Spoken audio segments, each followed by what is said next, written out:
Music.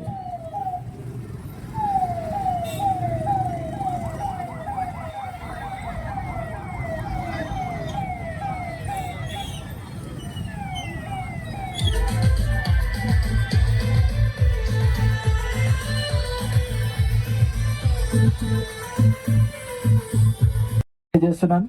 So మనకు ఇప్పుడు కొన్ని ఇన్స్ట్రక్షన్స్ సిఐ గారు ఇస్తారు.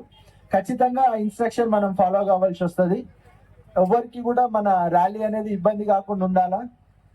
This is only reservation rally. Vehicles అలవలేదు, అంత బైవాక్ వెళ్ళండి. ఎవరు కూడా వెహికల్స్ దయచేసి వెహికల్స్ తీసుకురావద్దు. వెహికల్స్ అలవ్ చేయం.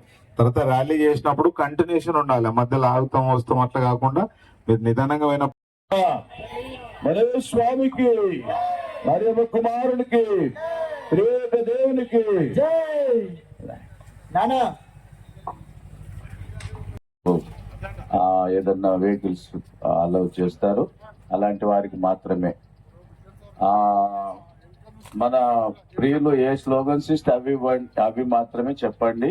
రన్ ఫర్ జీసస్, యేసయ్యకు వందనాలు, జైలు చెప్పండి, కానీ ఇంకా వేరే ఏమీ చెప్పటానికి లేదని మనం చేస్తూ ఉన్నాను. మిగిలిన దేవా, నీ పాదములకు వందనాలు, స్తుతులు, స్తోత్రము నాయన.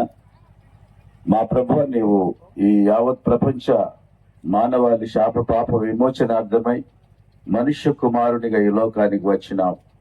ఆది యందు దేవుని ప్రభువా, మరి 2025 సంవత్సరముల పూర్వము మరి మనుజావతారునిగా వచ్చారు. కారణం మనుషుల యొక్క పాప విమోచనార్థమే.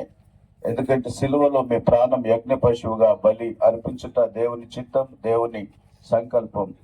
మరి ఈ భూలోకంలో ఎవరి రక్తము పరిశుద్ధమైనదిగా లేదు కాబట్టి మీరే దిగి వచ్చిన దేవుడు త్యాగపూరితంగా సకల మానవాళి పాప శాప విమోచనార్థం సిలువలో యజ్ఞ పశువుగా ప్రాణం